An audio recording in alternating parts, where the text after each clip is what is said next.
Friends, welcome to plantaholic by Swarnika. और कैसे हैं आप सब लोग। आज हम पढ़ेंगे रेस्पिरेशन। देखिए, लास्ट टाइम हमने डाइजेशन को स्टडी किया था। जो भी हम टेस्टी फूड खाते हैं वो डाइजेस्ट कैसे होता है ये हमने जाना था। और आज हम जानेंगे कि उस फूड से एनर्जी कैसे बनती है, एनर्जी कहाँ से आती है, वो उस फूड से एनर्जी ऑब्टेन कैसे की जाती है। वही आज हम जानेंगे कि जो खाना है जिसको हम खाते हैं बेसिकली एनर्जी के लिए ही खाते हैं ना, तो वो एनर्जी बनती कैसे, वो एनर्जी फूड में से रिलीज़ कैसे होती है। वो एनर्जी रिलीज़ होती है फूड में से by the process of respiration. तो इस वीडियो में हम रेस्पिरेशन को स्टडी करेंगे एंड रेस्पिरेशन के टाइप्स को स्टडी करेंगे। और जानती हूँ मेरी ये जो वीडियो है काफ़ी लेट हो गई है because I am NSS volunteer, so I have been busy so मैं वीडियो नहीं बना पाई। तो ये वीडियो आज अब से हमारी वीडियोस रेगुलर रहेंगी। तो चलिए लेट स्टार्ट। रेस्पिरेशन एक ऐसा प्रोसेस होता है जिसमें फूड में से एनर्जी रिलीज़ होती है। इस प्रोसेस में बेसिकली होता क्या है, इस प्रोसेस में सबसे पहले आपको ये पता होना चाहिए, इस प्रोसेस में ऑक्सीजन का इन्वॉल्वमेंट होता है। ऑक्सीजन जो है वो हमारे फूड को ऑक्सीडाइज करती है। What is oxidation? Oxidation is the addition of oxygen and removal of hydrogen. ये आपने पढ़ा होगा।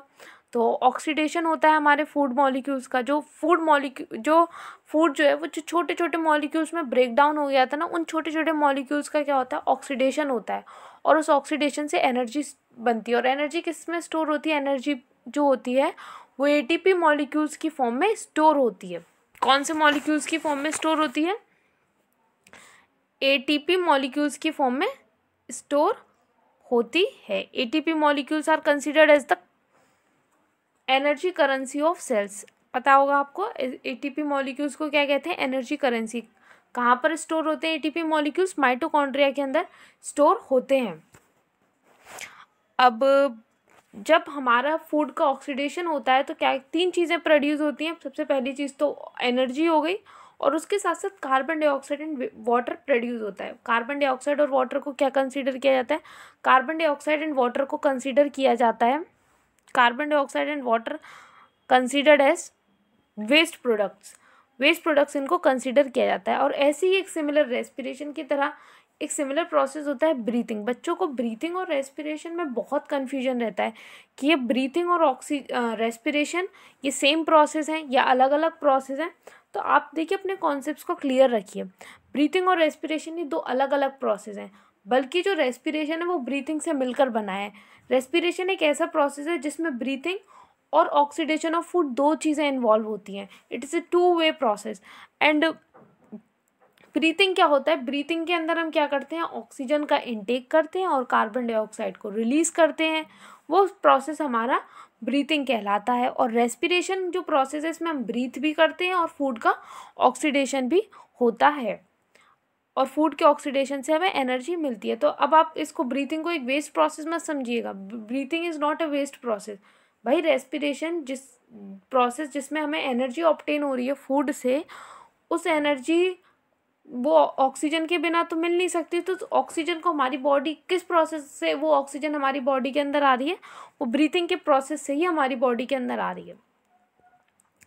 यहाँ पर आप ब्रीथिंग और रेस्पिरेशन के बीच के कुछ बेसिक डिफरेंसेस को समझ सकते हैं। सबसे पहला पॉइंट है breathing is a biochemical process. Biochemical process का मतलब समझते हैं आप? बायोकेमिकल प्रोसेस क्या होता है?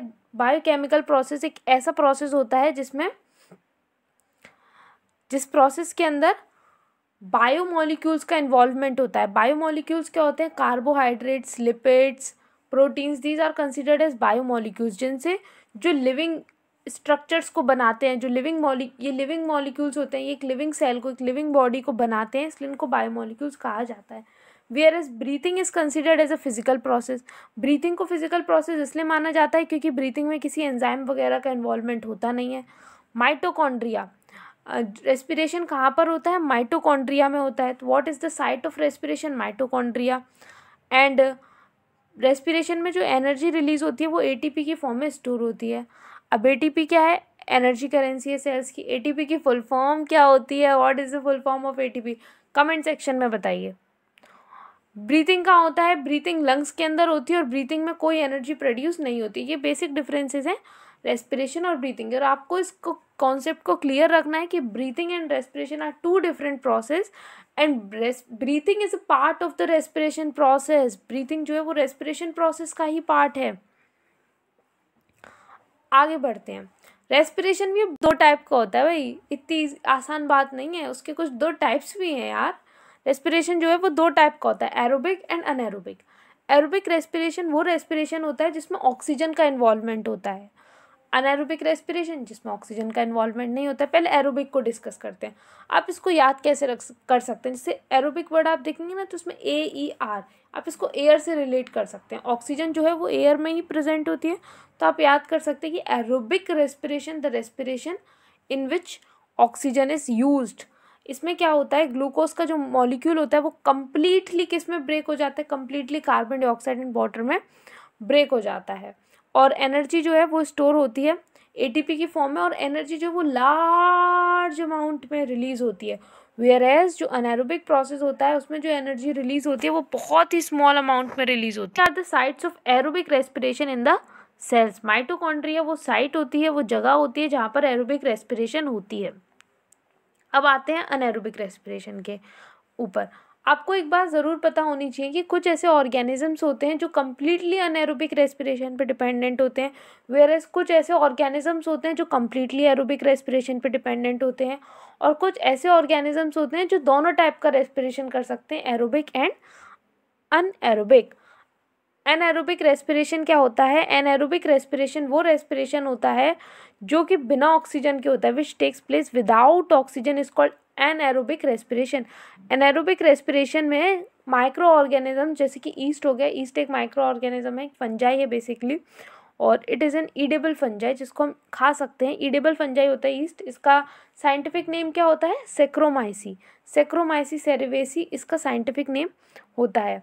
जो ईस्ट होता है ये ग्लूकोज का जब ब्रेक डाउन करता है, क्योंकि ईस्ट जब रेस्पिरेशन करता है, ईस्ट के अंदर जब रेस्पिरेशन होता है तो वो एनारोबिक रेस्पिरेशन होता है, और जब ये ग्लूकोज का ब्रेक डाउन करता है तो ये इथेनॉल, कार्बन डाइऑक्साइड और एनर्जी प्रोड्यूस करता है।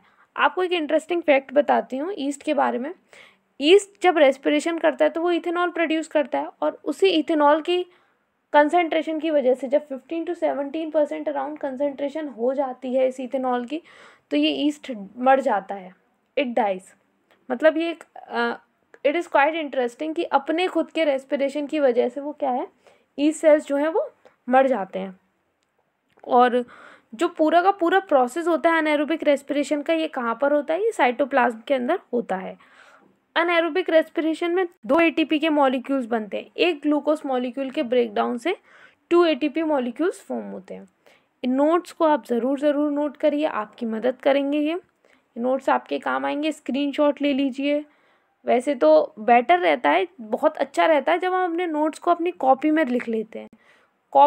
फ़ोन में से डिलीट हो सकते हैं, स्टोरेज की प्रॉब्लम हो सकती है, बट कॉपी में जो नोट्स होते हैं ना वो लिखते लिखते याद भी हो जाते हैं, और अपने खुद के नोट्स बनाने का मज़ा ही कुछ और है।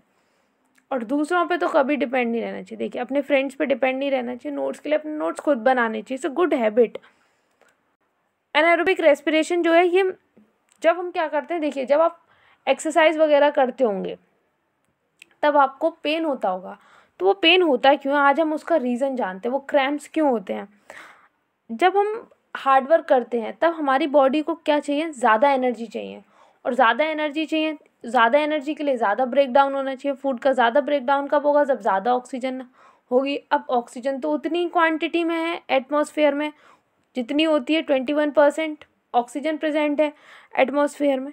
अब क्या होता है, हमारी बॉडी को ज़्यादा एनर्जी चाहिए तो वो अनएरोबिकली रेस्पायर करने लगती है, और जब वो अनएरोबिकली रेस्पायर करती है तो ग्लूकोज का ब्रेक डाउन होता है और लैक्टिक एसिड फॉर्म होता है।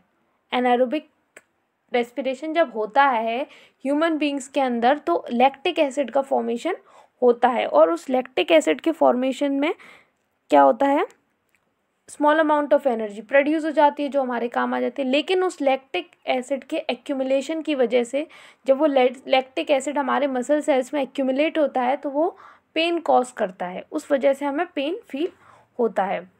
अगर आपको रेस्पिरेशन को एक लाइन में समअप करना हो ना, तो आप रेस्पिरेशन को एक लाइन में कैसे समअप करेंगे, हमेशा याद रखिए, glucose plus oxygen gives water, carbon dioxide and energy, but this line is only true for aerobic respiration. इस बात का भी ध्यान रखिएगा, क्योंकि मैंने आपको O2 बताया ना, ग्लूकोज प्लस O2 ऑक्सीजन का इन्वॉल्वमेंट हो रहा है एरोबिक रेस्पिरेशन।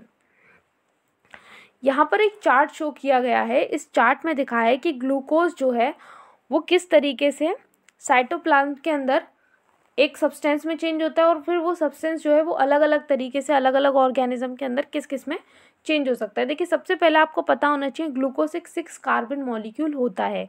ग्लूकोज के अंदर 6 कार्बन्स प्रेजेंट होते हैं।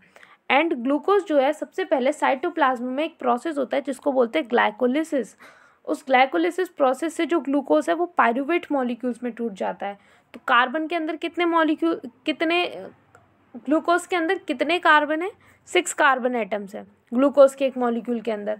तो वो किस में टूटता है? वो 2 मॉलिक्यूल्स में टूटता है, पायरूवेट के, या पायरूविक एसिड आप बोल सकते हो, पायरूवेट के 2 मॉलिक्यूल्स में वो टूटता है। और पायरूवेट जो होता है इसके अंदर कितने कार्बन होते हैं? 3 कार्बन होते हैं। अगर अब ऑक्सीजन प्रेजेंट नहीं है, ऑक्सीजन की एब्सेंस है, तो ये जो पायरूवेट होता है किस में चेंज हो जाता है? ईस्ट के अंदर ये चेंज होता है ethanol, carbon dioxide and energy में।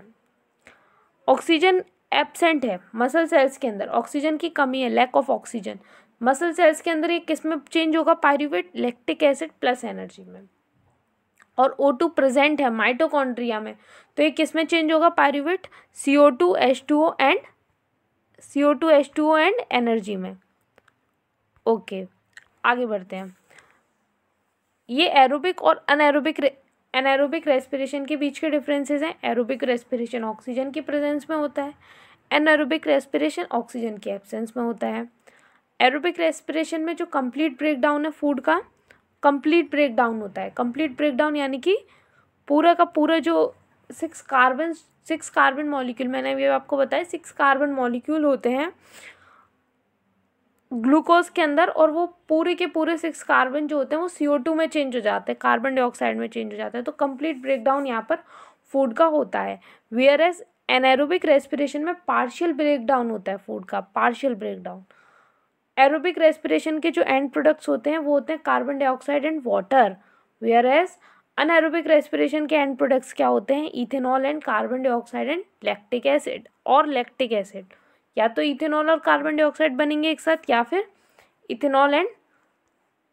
क्या बनेगा? लैक्टिक एसिड बनेगा, जो कि मसल सेल्स के अंदर बनता है। Aerobic respiration produces a considerable amount of energy, मतलब समझे इसका, एरोबिक रेस्पिरेशन में अच्छी खासी एनर्जी प्रोड्यूस होती है, लेकिन एनाएरोबिक रेस्पिरेशन में बहुत कम एनर्जी प्रोड्यूस होती है, बहुत कम। तो यहाँ पर हमारा टाइप्स ऑफ रेस्पिरेशन जो टॉपिक है ये ख़त्म हो जाता है, और इसी के साथ हम आगे जो स्टडी करेंगे, आगे हम स्टडी करेंगे रेस्पिरेशन इन प्लांट्स को, then we will go with the respiration in animals, और इस तरीके से हम अपने इस चैप्टर को कंटिन्यू करेंगे। All the best, thanks for watching.